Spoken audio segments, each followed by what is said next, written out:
kalau misalnya kalian di toxic relationship belum tentu abusive. Tapi kalau kalian di abusive relationship, definitely itu udah pasti toxic. Pertama, gue merasa lebih banyak ngasih ya dibandingkan gue nerima. Terus gue ngerasa apa aja yang gue bikin salah gitu. And I feel angry most of the time. Dan gue bukan orang yang segitu angry person banget gimana-gimana. Again, ketika pasangannya mungkin datang lagi segala macam, ya udah deh, ada ketakutan di situ. There is a fear about being alone. Kadang kenapa orang itu stay di toxic relationship? Takut nanti gue sendiri, siapa lagi sih yang mau sama gue? Takut mulai lagi dari awal. Iya, terus takut kenalan lagi. Wah itu mah red flags, oh itu mah red flags, dikit-dikit red flags, dikit-dikit red Lu flags ngomongin gitu. red flags pun gak membuat lu keluar dari situ.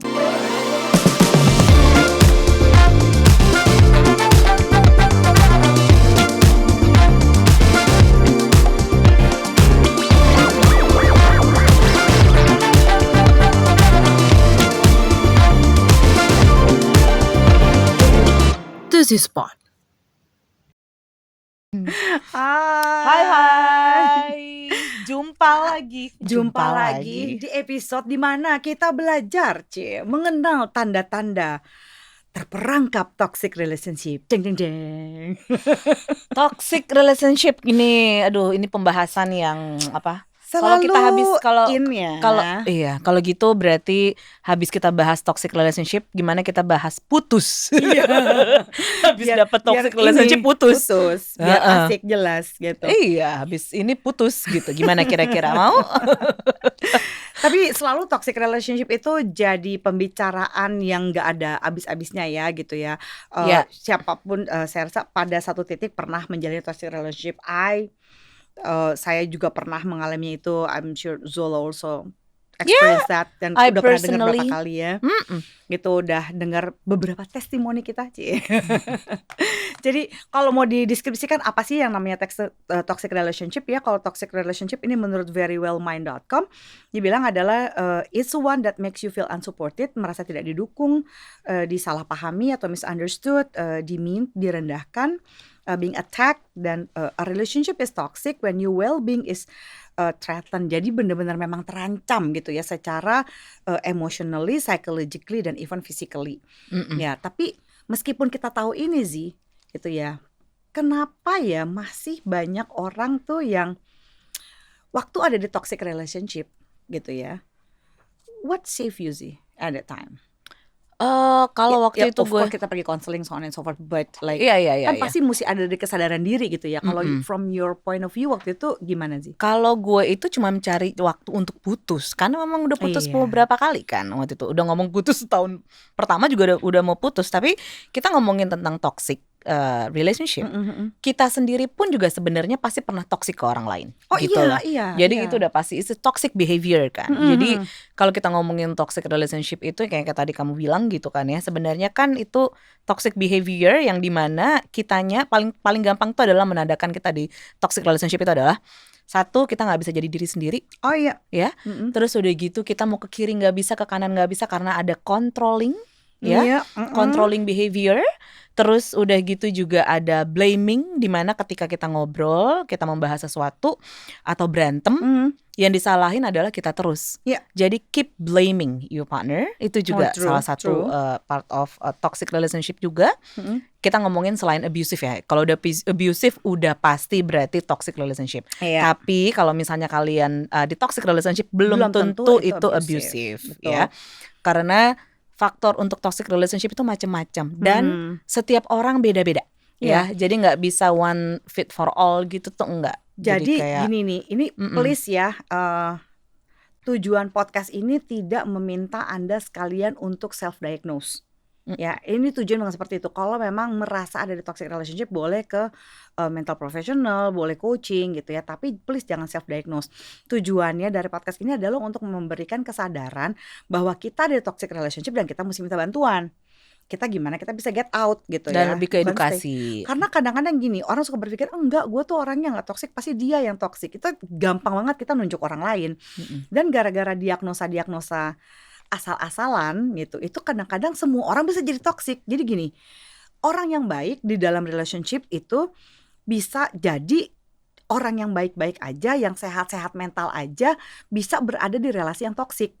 Bukan hanya karena si pasangannya toksik, bisa jadi ini 2 orang baik, sehat mental, baik-baik aja, tapi mereka punya cara-cara berelasi yang kan kita mesti belajar. Kalau nggak ada coach kayak Zola Yohana gitu loh, gitu ya. Itu kita gunanya kenapa ada konselor, ada coaching supaya kita belajar skill untuk berelasi. Orang-orang yang tidak mau belajar skill untuk berelasi, meskipun kamu orangnya baik, sehat mental, nggak punya problem yang gimana-gimana banget, tetap aja bisa jadi relasinya toksik. Makanya Gitu. dibilang love is not enough, it takes skill to be in relationship. Skillnya apa? Macam-macam, mulai dari True. komunikasi, mulai dari menghadapi konflik. Mulai dari kita nggak ngomong konflik dalam setiap relationship itu, konflik itu sebenarnya membangun relationship kita jadi makin lebih dekat satu sama lain. Iya. Tapi kalau misalnya udah urusannya fighting itu beda ya. Kalau udah fighting itu udah pasti ada yelling, udah pasti ada criticism, udah pasti ada contempt, terus bentak-bentakan lah, Iya. gitu-gitu loh, itu udah banyak. Dan yang tadi tadi kan kita sempat bahas tuh, kalau misalnya kalian di toxic relationship itu udah pasti belum tentu abusive. Tapi kalau kalian di abusive relationship, definitely pasti itu udah pasti toxic. Nah, ngebedainnya tuh adalah dari mana? Macam-macam sebenarnya. Kalau misalnya kalian berada di toxic relationship, selain kalian nggak bisa menjadi diri sendiri, terus udah gitu ada controlling, terus udah gitu kalian mulai bertanya ke diri sendiri, dulu gue nggak gini, kenapa gue sekarang jadi begini ya, gitu. Terus juga selain itu ada lack of communication, terus udah gitu lack of trust, apalagi kalau misalnya udah pernah ada trust issue, terus juga ada lack of respect ya, udah hilang respect malah. Jadi itu juga salah satu part of toxic relationship, including violation of your boundaries. Iya. Ya. Terus juga Itu your paling deal besar. breakers juga gitu. Nah, makanya itu pentingnya sebenarnya kan untuk kita tahu dan aware dengan diri kita. Kalau Betul. kitanya nggak punya self awareness yang tinggi Susah. tentang diri kita jadinya nggak tahu perbedaan gue sebelumnya gimana dalam relationship, sekarang gue gimana dalam relationship.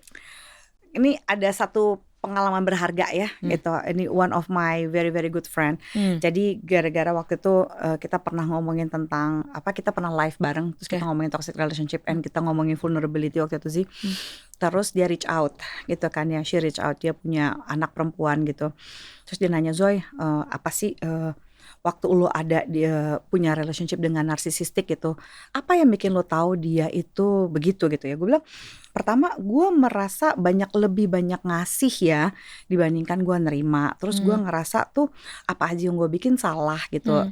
And I feel angry most of the time, dan gue bukan orang yang segitu angry person banget gimana-gimana. Ya mungkin gue suka galak, suka jutek, tapi gue nggak merasa angry all the time kayak waktu ada di relationship itu, dan gue nggak suka diri gue gitu, because gue tuh lumayan happy kok gitu. Kok kenapa di sini gue seumur hidup gue sampai setertekan ini, semarah ini gitu. Padahal hampir semua hal gitu yang ada hubungannya sama dia, kalau di luar itu tuh nggak apa-apa gitu. Jadi ketika gue sudah mempertanyakan nilai value gue jadi merasa ini toxic nih relationship ini. Gue juga jadi toxic di relationship itu. Bisa. Itu maksudnya aduh gue ngaku deh gitu ya, I'm like bener-bener gue bukan versi terbaik gue pada saat itu, dan gue cukup malu gitu dengan kondisi dan emotional outburst gue pada waktu itu. It's not very wise of me lah gitu at that time ya. That's my lowest moment.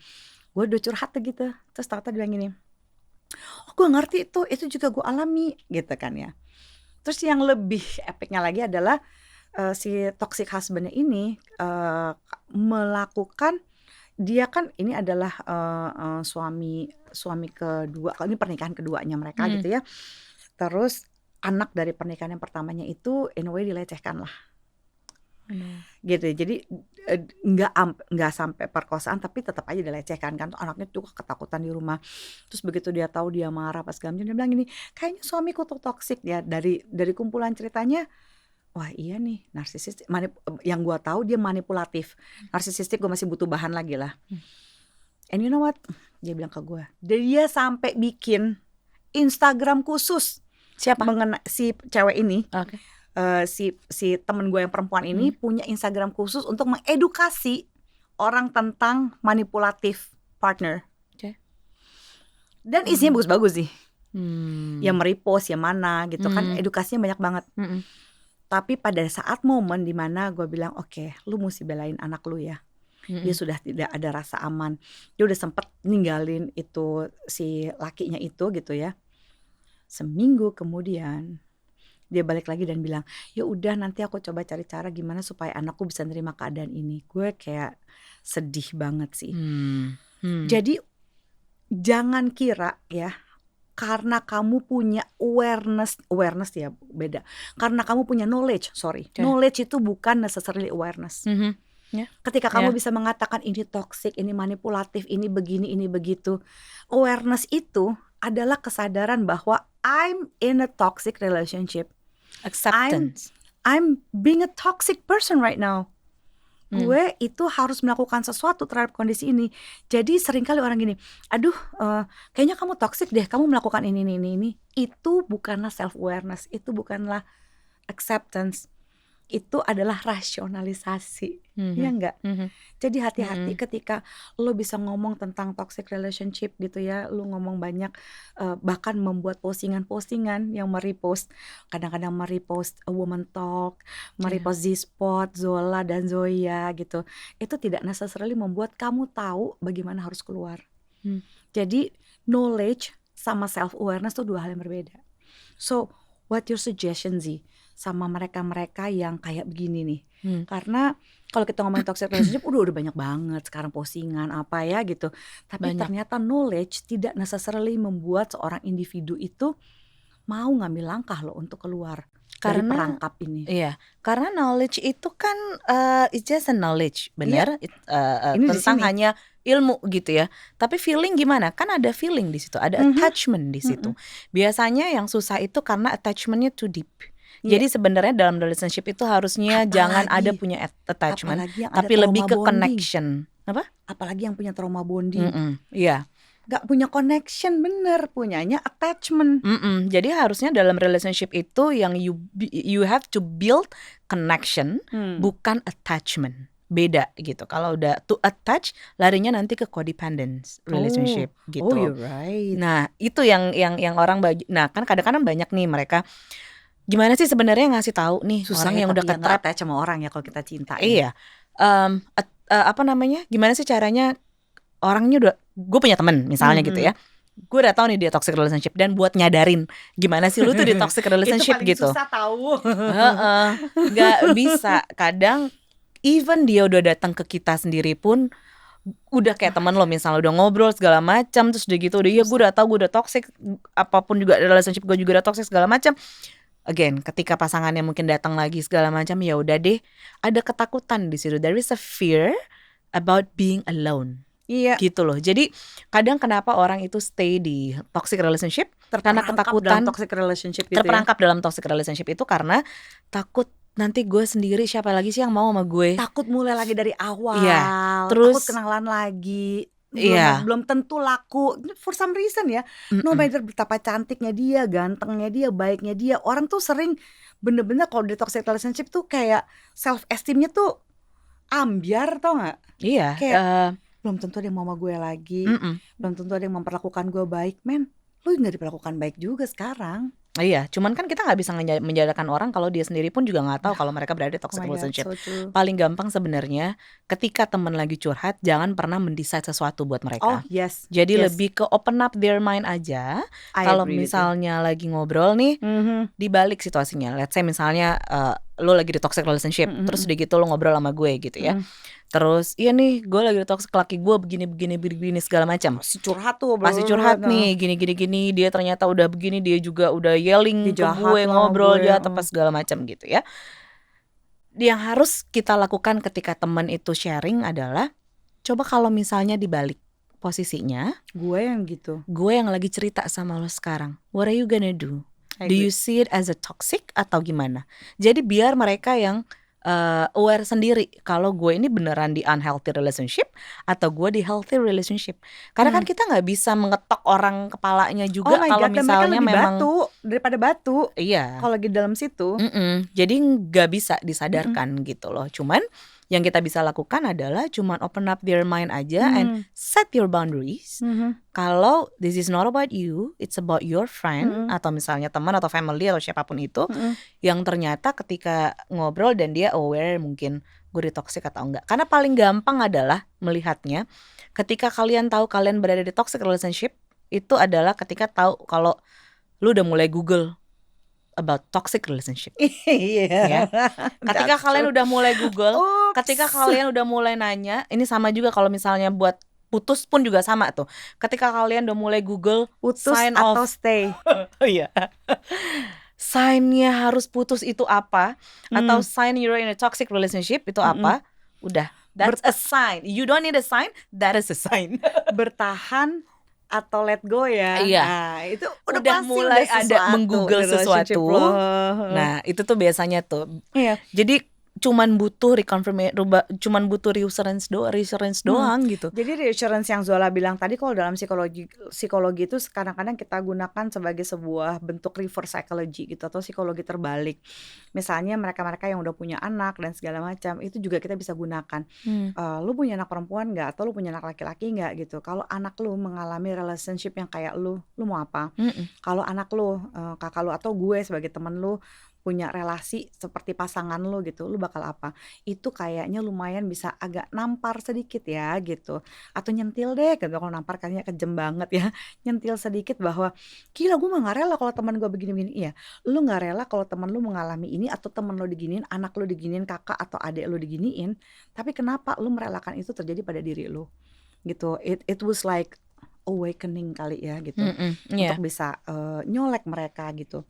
Dan kadang-kadang gini, hati-hati bagi kamu yang dulunya itu misalnya punya masalah yang hampir sama, kalian punya toxic parents gitu ya, dimana parents itu misalnya ada drug abuse gitu ya, atau ada verbally abuse atau physical abuse.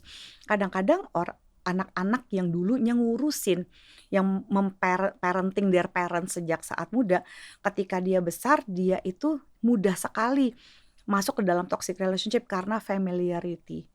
Karena gue udah biasa ngurusin. Bahkan dalam kondisi yang paling sakit sekalipun sih, bisa jadi mereka itu justru ketika si pasangannya ini sembuh, maksudnya berangsur-angsur membaik, bener-bener mengatasi lah gitu toksiknya dia itu, dan dia mau menjalani relasi yang lebih sehat, malah nggak mau putus. Dia lebih suka menjalani relationship kayak gitu, karena kayak orang denger lagu ya, dia lebih nyaman berdansa di lagu yang sama daripada ganti lagu. Lagunya itu adalah lagu toksik kan, adalah relationship yang jadi ketika justru pasangannya sehat, dia nggak mau malah putus karena dia merasa tidak dibutuhkan dan nggak familiar, dan nggak deserve. Aduh, gue udah nggak dibutuhin lagi nih, dia udah sembuh, gue apa gunanya? Padahal kan relationship bukan cuma soal itu doang gitu, kayak berguna apa nggak berguna doang kan. Iya, dan kadang-kadang kan orang juga bingung ketika mereka udah di toxic relationship, terus what should I do gitu kan ya. Yang paling penting adalah ketika kalian tahu, oke, gue lagi di toxic relationship, oke, what should I do? Nah, itu tuh butuh waktu dulu sebenarnya. Jadi jadi gini, kan ada perbedaan antara reacting and responding. Reacting itu tuh ada emotional dalamnya. True. Ya. Kalau respond itu tuh kita lebih calm gitu sebenarnya. Jadi ketika melihat sesuatu pun juga, ketika kita merespon sesuatu dan kita aware dengan situasi yang ada, kita ada di toxic relationship, we have to accept the fact that we are in a toxic relationship gitu. Okay. Terus kalau memang udah tahu kita ada di toxic relationship and you don't like it, coba ngobrol, coba ngobrol dengan pasangannya, komunikasikan dengan pasangannya. Anyway, aku tuh ada concern deh about our relationship. Kayaknya ada shifting di mana yang sebelumnya begini ternyata tiba-tiba jadi begini, misalnya gitu. Dan diobrolin dulu aja ke pasangannya, dikomunikasikan ke pasangannya itu. Aware nggak pasangannya kalau memang sebenarnya kita memang lagi ada sesuatu, ada masalah, dan apakah bisa di-resolve gitu ya. Iya, bener-bener. Atau malah mungkin pasangannya malah nggak bisa diajakin ngobrol sama sekali. Enggak kok, kita nggak kenapa-napa gitu. Eluanya aja mungkin yang terlalu sensitif misalnya gitu ya. Itu berapa banyak tuh yang sering dengar omongan kayak gitu tuh. Mungkin dianya terlalu sensitif aja, you just so stupid. Ini kan nggak ada ini, itu banyak. It's part of criticism kan yang kayak gitu. Padahal criticism yang seperti, jadi gini, emang bener tuh yang Zola bilang ya, kita tuh boleh ngeluh tapi kita nggak boleh ngeritik pasangan loh. Iya ya kan. Nah criticism kayak gitu tuh sebenarnya kita udah tahu ya itu bahwa itu toxic loh. Tapi kan kadang juga nggak semua orang juga tahu. Ya. Banyak yang mereka itu berasa kalau relationship tuh memang begini, Emang gini emang kali. wajar begini gitu loh. Nggak apa-apa kali dipukulin kalau gue salah. Iya. Nggak apa-apa kali gue dituduh Dibentak. gini, dibentak. Ini Padahal maki-maki kan gue salah. Nah, padahal sebenarnya based on John Gottman ya, untuk mempredik divorce, apalagi ini mempredik divorce ya. Divorce, perceraian. Yes, otomatis putus juga lah ya dalam relationship gitu. Yang pertama itu tuh itu adalah four horsemen. Yang pertama itu adalah contempt, No ya, critic. kritik ya. Contempt itu yang berarti yang memang udah hampir sama lah kayak misalnya criticism gitu. Contempt itu ketika lagi ngobrol sama pasangannya you rolling your eyes gitu ya. Terus udah gitu juga tiba-tiba pasangan ngomong you know, itu udah part of the contempt. Criticism itu masuknya tuh kayak tadi misalnya you're just so stupid gitu. Lu tuh selalu ngelakuin begini. Lu selalu you always. Nah, dalam relationship tuh you cannot say you always. Gitu. Nggak ada yang always. Nggak ada. Terus udah gitu yang ketiga defensif ya, defensiveness. Setiap ngomong apa dibantah, jadinya pasangannya nggak bisa ngobrol. Ada aja alasannya. Iya, dibanding hanya mendengarkan tapi malah langsung defensif. Terakhir stonewalling ketika lagi ngobrol lu ngilang aja udah. Atau silent treatment gitu ya. Ya, hati-hati ya, silent treatment tuh stonewalling juga loh. Iya, jadi ketika pasangan lagi ngobrol karena memang nggak tahu mau ngapain dia hilang aja udah gitu. Pergi nggak respon nggak apa sama sekali. Atau gitu. enggak ada di situ tapi bilangnya gini, nggak tahu udah serah lo ya, serah lo, suka-suka lo aja. Pay attention to that behavior dalam relationship. Dan kalau misalnya ternyata merasa kalau kayaknya gue gak suka, coba diobrolin ke pasangannya. Dan ketika kalau misalnya udah diobrolin ke pasangan beberapa kali, udah pernah diobrolin dan ternyata gak bisa juga, waktunya putus. Karena percuma kalau misalnya memang udah diajakin ngobrol tapi pasangan gak bisa diajakin ngobrol, dan buat apa? Gitu loh. Karena udah akan kena your emotional being juga gitu. Betul. Your well-being. Jadi kalau misalnya mungkin ada yang bilang iya itu kan gampang kalau masih pacaran, apa kabar yang udah menikah gitu. Ya betul. Memang masih banyak sekali. Tapi please gini, bukannya ini klise, bukannya kita mau ngejorok-jorokin gimana, tapi gini, if you really love your kids gitu ya, lu sedang mengajarkan cinta yang kayak apa sama anak lu ketika lu ada di toxic relationship. Nah, kalau kamu dipukulin, kalau kamu dihina-hina, kamu direndahkan, ya lu dikritik melulu gitu ya, lu harus mencintai apa adanya. Apa itu pembelajaran yang lagi lu mau kasih ke anak lo? Jadi selamatkanlah pernikahan lo kalau lu mau menyelamatkan anak-anak lo. Ya lebih baik dua-duanya hidup di relasi yang sehat. Meskipun sendiri-sendiri, toh bisa co-parenting juga gitu ya, dibandingkan lo sama-sama tapi lo mengajarkan cinta sama comfort, sama penghargaan diri, self esteem yang salah gitu sama anak-anak lo ketika lo bersama-sama gitu. Memang susah. Terus ada yang bilang ya kalau udah nikah tapi gak punya anak mau gimana. Nah sekarang semua pilihan tuh gak ada yang enak ya. Life is a choice gitu. Lo memilih lo stay. Pertanyaannya ya lo tahan-tahanin ya kan, semua ada konsekuensinya. Lo akan rendahin, lo iniin, semua pilihan ada konsekuensinya. Pilihlah konsekuensinya yang bisa kamu tanggung di dalam relationship ini gitu ya. Makanya gue sama Zola di sini memberikan semacam well informed decision gitu ya. Jadi untuk lo membuat keputusan, kita kasih nih ciri-cirinya apa, ini apa. Nah lo yang putusin.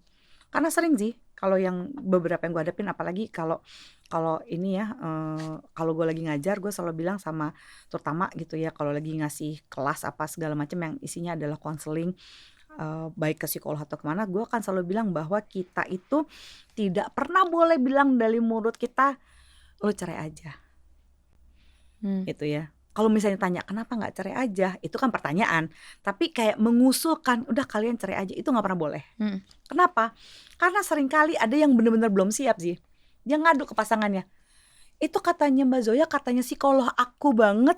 Aku tuh sebaiknya putusnya sama kamu karena kamu jahat, kamu gini-gini. Dia tidak bisa menggunakan kata-katanya sendiri, digunakan kata-kata kita itu. Kelar sih. Katanya Zola Yohana, katanya Zoya Amirin, lu tuh nggak oke, jadi gue putus aja, gue cerai aja. Ya, jangan pernah keluar kata-kata kita. Jadi kalau ngasulin teman-teman kita, kadang-kadang kita gemes, kita ini oke, tapi biarlah dia membuat keputusannya karena itu hidupnya dia. gitu ya. Mm-mm. Segemes-gemesnya kita, jangan pernah nyuruh dia untuk putus, untuk cerai gitu. Bilang aja bahwa I love you, aku sedih banget, assertively ya, aku sedih banget ngeliat hidup kamu kayak gini. Aku sayang sama kamu, aku gak rela sebagai kakak, sebagai adik, sebagai teman, sebagai sahabat ngeliat lu diginiin, itu sedih banget. Tapi apa yang lu butuh dari gue? Butuh dukungan apa? Gue akan dukung. Mm-mm. Lebih ke emotional support aja sih. Sedih sih Zee, tapi gimana ya? Karena kan kita nggak bisa nolong orang juga gitu loh. That's just set your boundaries. Dan apakah sebenarnya kita bisa mengkontrol ataukah kita bisa mencegah nggak sih kita bisa berada di toxic relationship? Oke, sebenarnya itu tuh in a gray area in my opinion. Karena kita nggak pernah tahu ketika kita udah lama mungkin akan ada kita berada di toxic relationship yang mungkin toxic relationshipnya entah violating your boundaries mungkin atau mungkin karena lack of trust bisa jadi juga gitu ya. Tapi kan itu sesuatu yang memang masih bisa diobrolin, masih bisa dikomunikasikan gitu. Tapi sebenarnya kita bisa kontrol dari awal dengan info ke pasangan kita, kasih tahu ke pasangan kita kalau hey anyway this is my deal breakers. Jadi gue paling gak bisa misalnya ada abusive dalam relationship. Jadi kalau misalnya ada abusive, kita mendingan pisah. Jadi ketika diobrolin dengan pasangan, kalau memang gak tahu nih, gak bisa nih gue deal breaker gue ini, dan kasih tahu ke pasangan konsekuensinya apa. Terus juga kasih tahu juga kalau deal breaker kan definitely itu udah sesuatu yang gue gak bisa banget. Udah mentok lah, itu value lu banget ya. That's deal breakers gitu. Tapi ada sesuatu yang memang masih bisa dikompromise gitu. Atau misalnya contoh masalah perbedaan problem yang memang sebenarnya bisa diselesaikan, atau kalau enggak yang bisa diselesaikan itu bisa dilihat dari keseringannya gitu ya. Seberapa sering dengan kita punya masalah yang itu lagi dan nggak bisa dikomunikasi. Nggak bisa dikomunikasiin ada gitu yang salah ya. tuh kalau temanya sama. Jadi paling nggak kitanya sendiri pun juga udah aware dari awal dan info ke pasangan kita kalau hey, this is my deal breakers. Terus udah gitu, what is your deal breakers gitu. Jadi ditanya. Terus ini yang gue suka dalam relationship dan ini yang gue gak suka dalam relationship. Dan gue gak mau kita sampai kejadian ada begini dalam relationship. Kalau misalnya ternyata ini sesuatu ini kejadian, entah kita ngobrol, entah kita apa, tapi paling gak kasih tahu dari awal. Jadi and kasih tahu your boundaries juga apa gitu. Itu bisa buat mencegah. Tapi apakah kita bisa tahu nantinya kita bakal di toxic relationship, kita belum tentu. Mana tahu mungkin kita yang jadi toxic, we don't know. Iya, kadang-kadang tuh apalagi misalnya gitu, salah satunya adalah dengan narcissistic personality disorder NPD. Itu ada banyak sekali yang cover gitu, yang kita udah di dalam relationship udah berapa lama baru Itu bukan karena kita bodoh, bukan karena apa-apa ya susah, dan mereka kan jago banget memanipulasinya. Jadi ya hati-hati gini, apakah keterlibat dalam toxic relationship sudah pasti terlibat dengan mereka-mereka yang misalnya ya gitu ya adalah dari gangguan NPD gitu atau ASPD gitu. NPD itu narcissistic personality disorder atau antisocial personality disorder. Nah gini, toxic itu belum tentu mereka itu NPD atau ASPD ya. Tapi kalau mereka itu misalnya dia psikopat, sosiopat, turunannya dari antisocial personality disorder, atau dia seorang NPD, narcissistic personality disorder, udah pasti toxic. Tapi yang toxic belum tentu NPD gitu. Jadi jangan, sekali lagi jangan cepet-cepet self diagnose, ngelihat wah gini lu toxic lu toxic lu, waduh banyak toksiknya, lu NPD. Jangan juga. Dan jangan juga dijadiin itu sebagai kata-kata gitu, lu toxic lu gitu loh. Itu kan sebenarnya juga kitanya sendiri underestimate kita punya teman. Toxic itu enggak toxic itu tuh kata yang buat gue itu agak lebih kasar ketika kita nuduh orang gitu loh. Atau sama halnya dengan red flags. Oke. Wah, itu mah red flags. Oh, itu mah red flags. Dikit-dikit red flags, dikit-dikit red flags gitu. Lu ngomongin red flags pun gak membuat lu keluar dari situ. Not doing something about it. Jadi paling enggak kalaupun misalnya ternyata dalam toxic relationship dan bingung mau ngobrol sama siapa, mau pergi sama siapa, atau mau share ke siapa, dan merasa nggak safe dan merasa nggak nyaman, seeking professional help itu akan membantu sebenarnya. Karena itu kan mereka orang sense tengah of self kita balik lagi lah ya. Iya. Dan mungkin kan kalau misalnya share ke temen lebih subjektif, kalau ke ini lebih objektif gitu loh. Jadi lebih tahu namanya temen mungkin kan akan membela kita atau mungkin malah membela pasangan gitu. Tapi kalau ke professional help itu bisa akan membantu juga gitu. Jadi kalau misalnya memang kalian lagi berada di toxic relationship, ask yourself aja, sebenarnya your ideal relationship itu tuh seperti apa, Iya. dan yang sekarang yang kalian alami itu seperti Kayak apa. apa? Ya, and do the comparisonnya seperti apa, Mm. and you know the answer. Iya gitu. Jadi jangan terlalu cepat self diagnose gitu, ada gunanya kenapa pergi ke coaching, pergi konseling gitu ya. Dan sekali lagi ya, seperti Zola juga dibilang tadi, gue cuma menekankan lagi, boundaries matters, words matters ya. Sadarin boundaries lo gitu ya, hati-hati terhadap kata-kata lo, jangan gampang ngomongin orang toksik, sehingga kita juga jadi punya real self awareness. Ya ampun, berharga sekali 30 menit ini. Panjang ya, berat ya ngomongin toxic. Selalu kalau udah toxic relationship ya terpicu gemasnya. Jadi jangan lupa gitu ya, kalian untuk komen di video YouTube ini gitu. Kenapa? Karena komen-komen ini juga akan ngebantu kita supaya kita juga tahu bahwa ini relate apa enggak sih sama kalian. Ya, jadi bantu kita juga untuk bisa lebih ngasih judul-judul yang emang benar-benar kalian butuhkan dan memang kalian cari gitu ya. Jadi please komen, like ya sebagai tanda support buat kita gitu, dan share ke teman-teman yang mungkin juga membutuhkan. Bagi yang mau mendengarkan ini juga bisa selain di YouTube gitu ya, tapi juga bisa mendengarkan di Spotify.